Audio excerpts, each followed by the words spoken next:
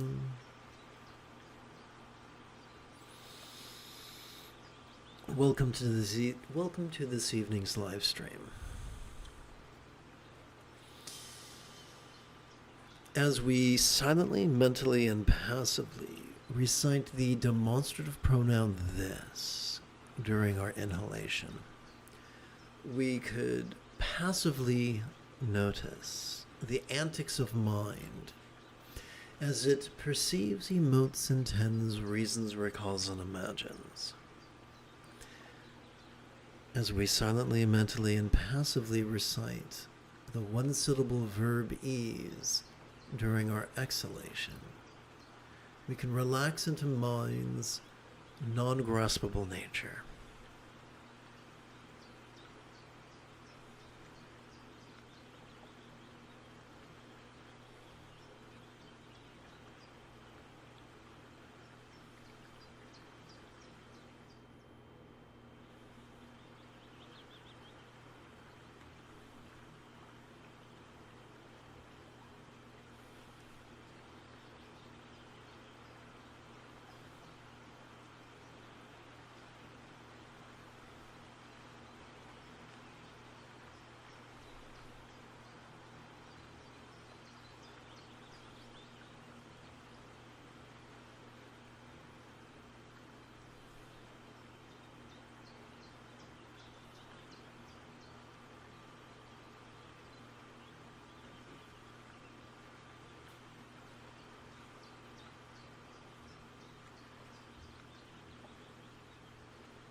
May all bodies or forms of all beings know enjoy the beautiful Halcyon and Buddha statuary, depicting the blissful body of a real or imagined yet dominant archetype of enlightenment such as Dorje Sampa.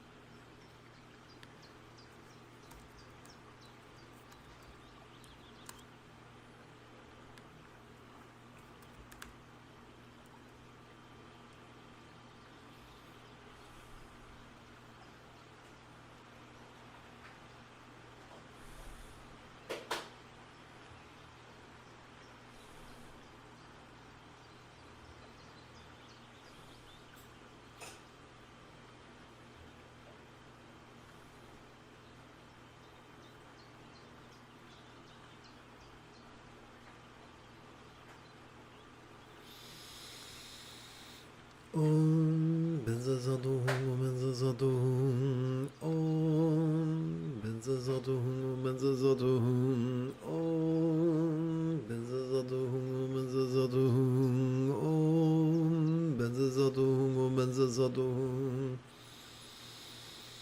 Om Benzazadohum Benzazadohum Om Benzazadohum Benzazadohum Om Benzazadohum Benzazadohum Om Benzazadohum Benzazadohum Saduhum. Om Benza Saduhum, Benza Saduhum. Om Benza Saduhum, Benza Saduhum. Om Benza Saduhum, Benza Saduhum. Om Benza Saduhum, Benza Saduhum. Om Benza Saduhum, Benza Saduhum. Om Benza Saduhum, Benza Saduhum. Om Benza Saduhum, Benza Saduhum. Om Benza Saduhum, Benza Saduhum.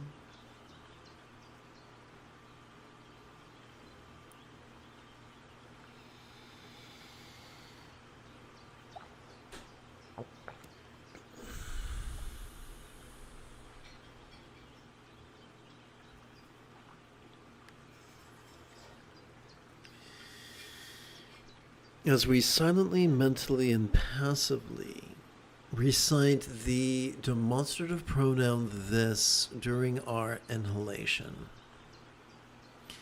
we can passively watch the antics of mind as it perceives, emotes, intends, reasons, recalls, and imagines.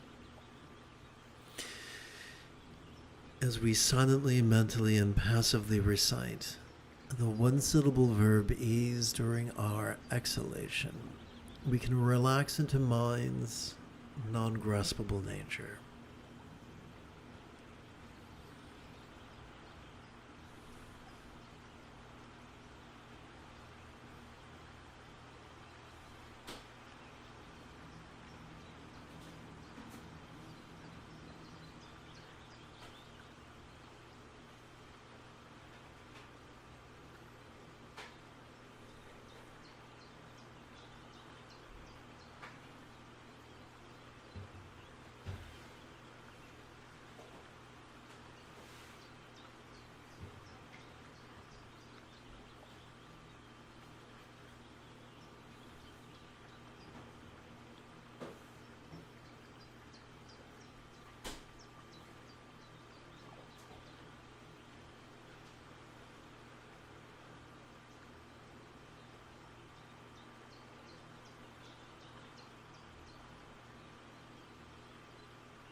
Now let us bring the four bases of mindfulness into the ultimate practice of love and release, where it is release that is emphasized.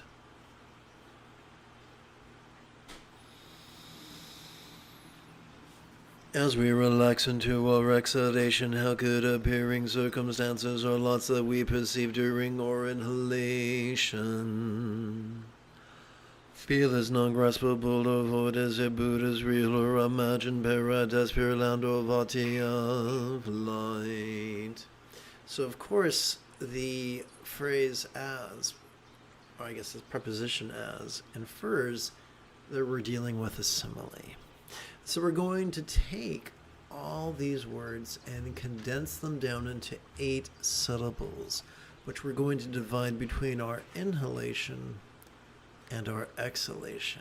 Now, if you've just tuned in and you're unfamiliar with the idea of void, allow me to explain that real quick.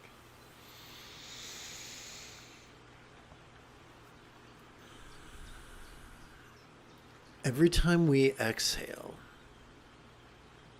let's try this again. Every time we inhale, whether we know it or not, we access our sympathetic nervous system found within the center third of our spinal cord. It has evolved to help us to perceive vulnerably, passively, viscerally, and randomly.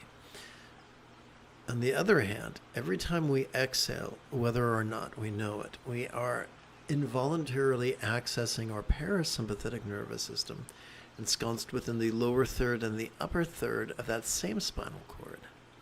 And this parasympathetic nervous system has evolved to help us to physically relax and mentally release. So what? So this. As we relax into our exhalation, that which we noticed during our previous inhalation, such as circumstances, could begin to feel as if it was as non-graspable as a vast empty void.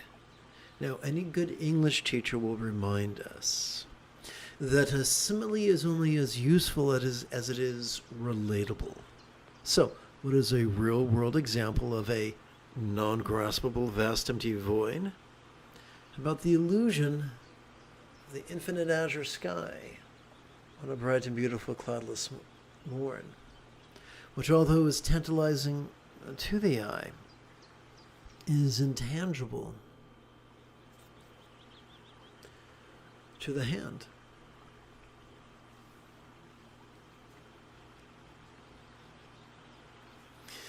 In Vatis, this is a Sanskrit word to describe a real or imagined paradise of lore. So we're not saying, oh, I believe, or oh, I disbelieve in a Buddhist paradise. We're saying that if there was a paradise comprised only of bliss-inducing light, then like any other form of light, it would be appearing yet non-graspable. This is simply a fun simile.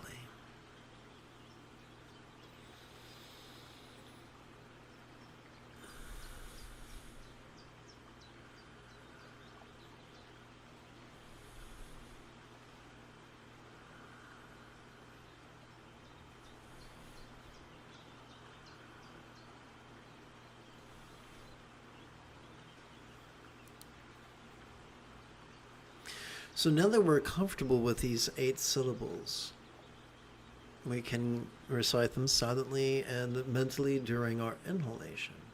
And of course, please remember that this is a rhetorical question. So we recite it silently and mentally during our inhalation. What do we do during our exhalation? We physically relax as best we can while striving to chant this mantra 8 times per breath. Now, if this is your first time hanging out with me, please give yourself permission to have a learning curve.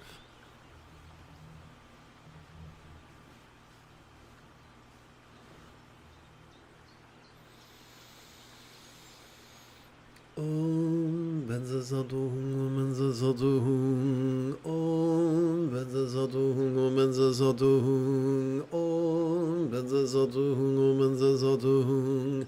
Om Benza Zaduhung, Om Benza Zaduhung. Now let us bring whatever we spontaneously notice into the path of awareness and release.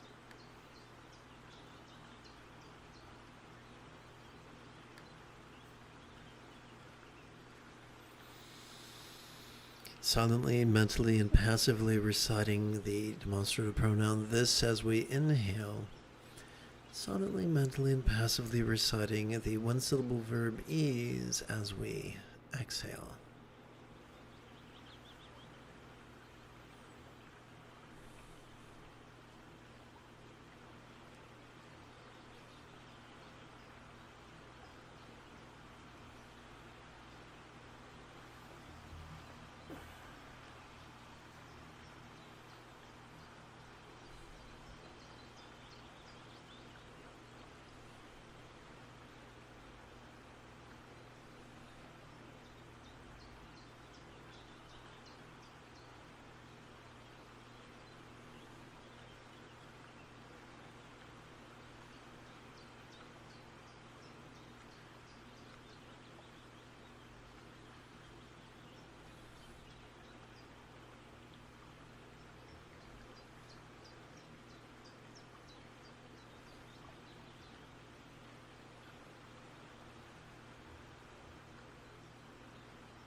As we relax into our exhalation, how could all perception, emotion, intention, cognition, recollection, or imagination that we notice during our inhalation Feel is non graspable or what is a Buddha's real or imagined, suitable or bija of light.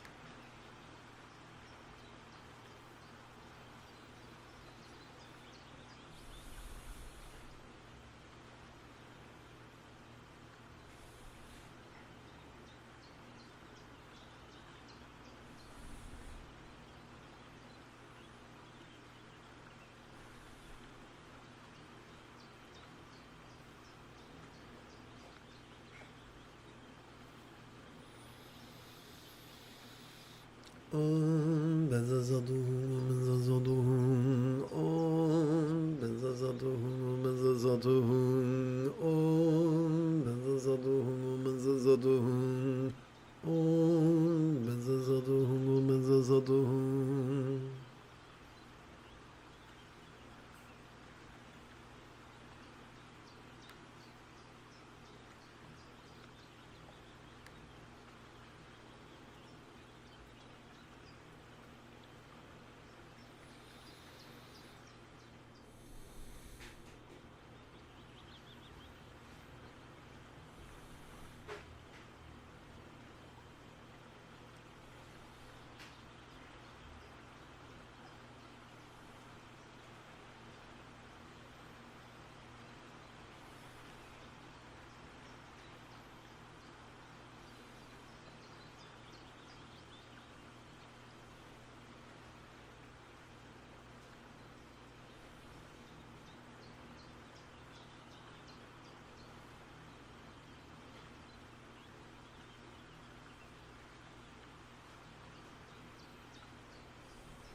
As we relax into our oopsie, did I forget something? No, I didn't. As we relax into our exhalation.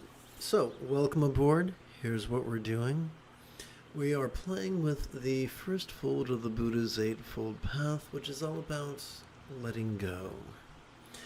Please chant with me. As we relax into our exhalation, how could all resounding communication that we perceive during our inhalation feel is non-graspable or what is or Buddha's real or imagined speech or mantra of light.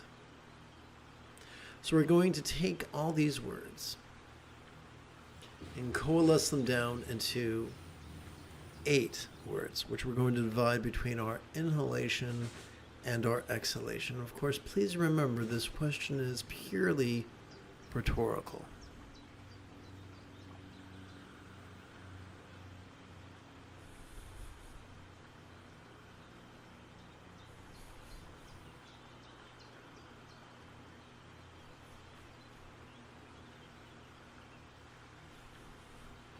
Now that we have become relatively comfortable with these 8 syllables, we can recite them silently and mentally during our inhalation. During our exhalation, we can physically relax as best we can, while striving to chant this mantra 8 times per breath. Now, of course, if this is your first time hanging out with me, please give yourself permission to have a learning curve.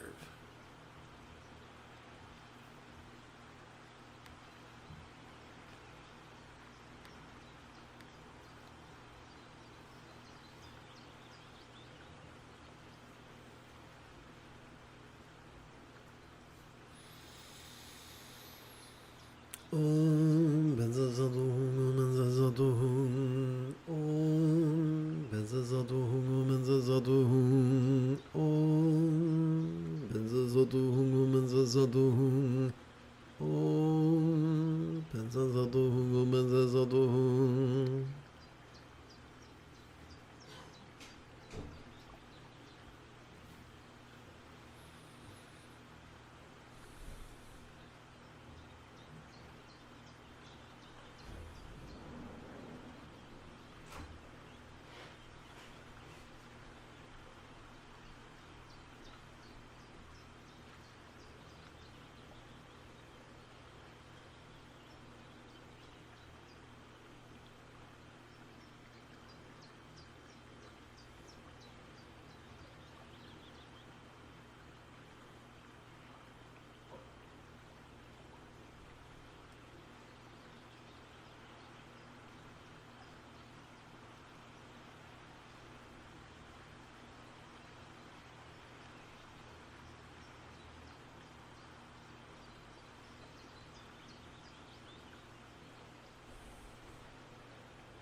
As we relax into our exhalation, how could all sensual bodies or forms that we perceive during our inhalation feel as non-graspable or void as an archetype of enlightenment or yadam of light.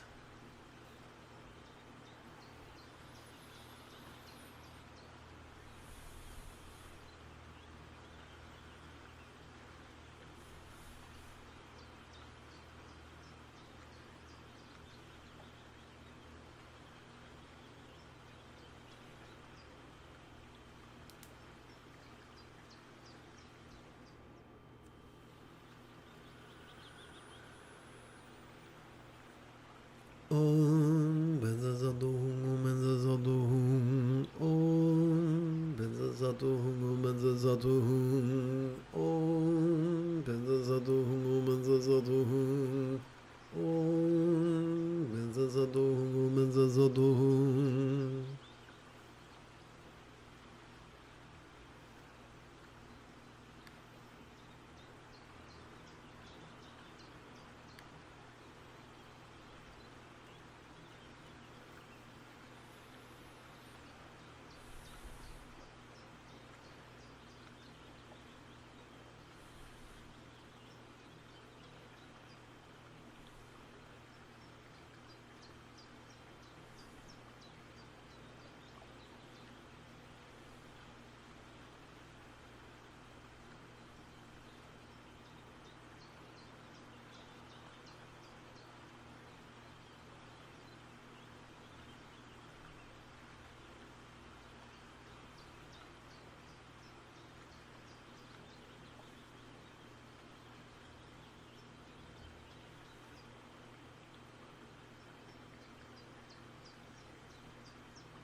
Let us seal this practice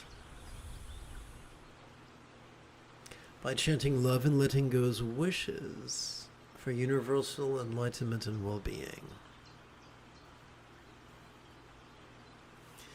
May all lots of all beings appearing in Void be as safely fortunate as a pure land of love represented in Buddhist paintings.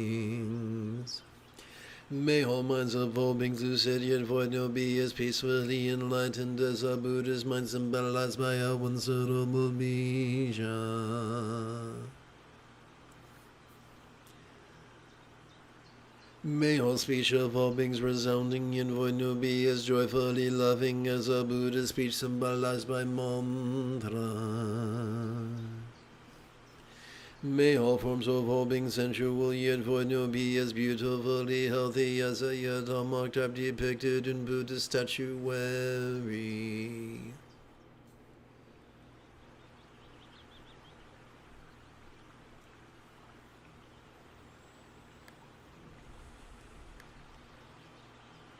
If you feel that I have earned it, you could give this live stream a thumbs up. You could even help support this channel.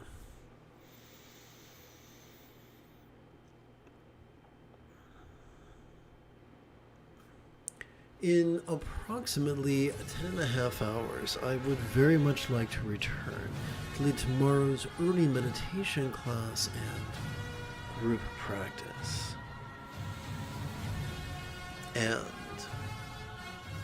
if you are as geeky as me, may the Force be with you always.